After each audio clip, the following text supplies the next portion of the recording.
guys, I can't believe how long it's been since I've done a video, and I've missed doing this so much, so it feels awesome to sit here and sit in front of the camera. Thank you to everyone who sent me messages saying that they missed my videos and they wish that I'd come back, because it was great motivation for me to get back into the hang of it. One of the reasons why I wasn't making videos for so long is because I had art. I had to do 2 3x4 canvases, which took me such a long time. So YouTube had to be put on the back burner for a little while because of how much work had to be put into those canvases, and I will do a video showing you guys what I was working on and what those canvases look like now. So as you may have noticed, I actually got a new camera, which is why things may look different, and if I keep looking to the side, it's because there's a little flip out screen that shows me what I look like right now, what I'm doing, so I keep looking over at it because I'm not used to it.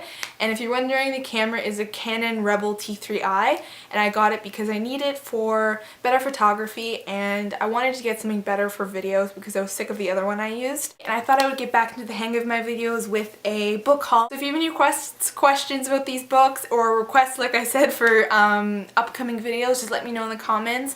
Thank you for everything, and I'm so happy to be back making videos, and I hope you guys enjoy this book haul. I got into the Nightshade series by Andrea Cremer. Yeah, so this is Wolfsbane by Andrea Cremer. It's the second book in the Nightshade series, and then we have the third one, which is Bloodrose by Andrea Cremer, and it's the third book. So yeah, the series is about a girl who is a shapeshifter sort of thing. She transforms into a wolf, not werewolves, but it's kind of like a shapeshifter sort of idea. And I read the first one, which is Nightshade, and I also read the second one. It's really cool. I love the whole concept. The characters are great, and I'm glad I got into the series, and I think you guys should too, because it's really awesome. The next book I got is Millions of Suns by Beth Revis. It's the second book in her Across the Universe series, and I'm so excited to read this. I absolutely love this cover. I hope it looks as cool as it does on camera as it does in person. So if you love sci-fi, definitely check this series out, because it follows a girl who's on this ship that's heading to a different planet, but things go on a different path. Definitely check it out. It's awesome. One of the best sci-fi for young adults I've ever read. So the next book I'm going to show you guys is Cinder by Marissa Meyer, or I think it's probably Meyer, and it's a retelling of Cinderella, except it's put on the twist because it's sci-fi and it's really futuristic. We follow a 16-year-old girl named Cinder who is considered a technological mistake by most of society and is a burden to her stepmother. Being a cyborg does have its benefits though. Cinder's brain interface has given her an uncanny ability to fix things like robots, hovers, and her own malfunctioning parts. It's what makes her the best mechanic in New Beijing. This reputation brings Prince Kai himself to her weekly market booth, needing her to repair a broken android before the annual ball. He jokingly calls it a matter of national security, but Cinder suspects it's more than he's letting on. Cinder's intentions are derailed when her younger stepsister and only human friend is infected with the fatal plague that's been devastating Earth for a decade. Blaming Cinder for her daughter's illness, Cinder's stepmother volunteers her body for plague research as an honor that no one has survived.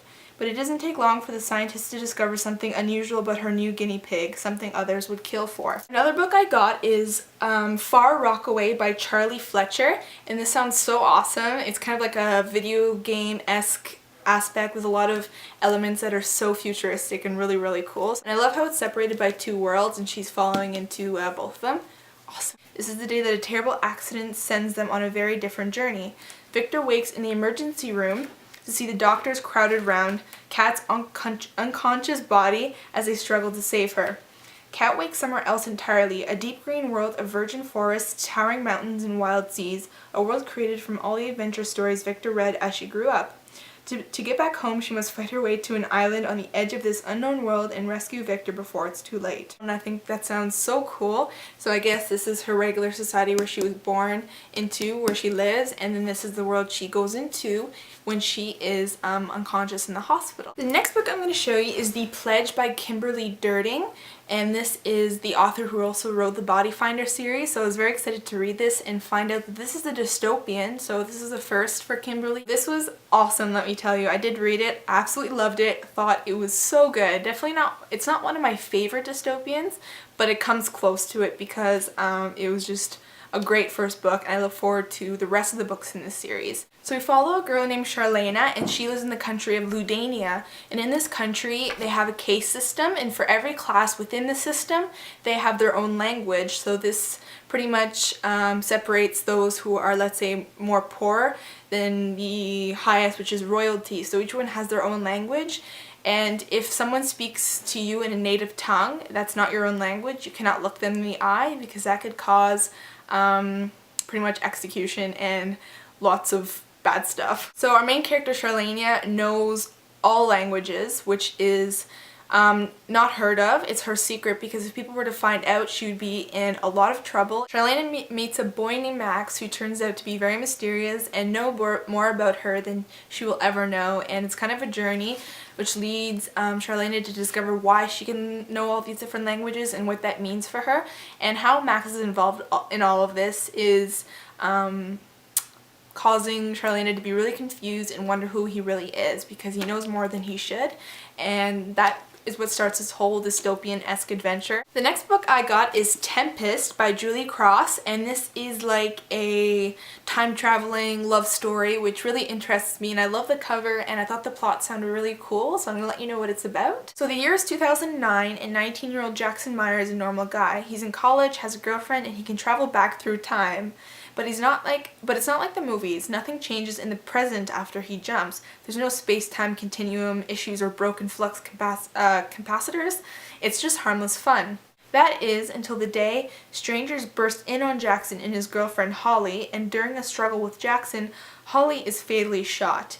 In his panic, Jackson accidentally jumps back 2 years to 2007, but this is not like the previous time jumps. Now he's stuck in 2007 and can't get back to the future. Soon he discovers that nothing about his life is what it appears to be, including his own father. And these enemies of time will stop at nothing to recruit this powerful young time travel. Recruit or kill him. So another thing I love about this is because it tells from the point of view of a boy, and that's really rare, I find, especially in a love story. So if you're interested in that, check it out. I'll probably do a review on it once I read it. So the next book I'm going to show you is Battle Royale by Takami.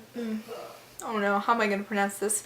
Takami. I probably didn't pronounce that right, I apologize, but I got this because it's been compared to The Hunger Games, and it sounds very, very similar to The Hunger Games, and I was interested to read it because, of course, Hunger Games is one of my favorite series. So Koushum Takami's notorious high-octane thriller envisions a nightmare scenario. A class of junior high school students is taken to a deserted island where, as part of the ruthless authoritarian program, they are provided arms and forced to kill until only one survivor is left standing. So the next two books I'm going to show you have to do with the Vampire Academy series and books that are made alongside of them that Richelle Mead just came out with.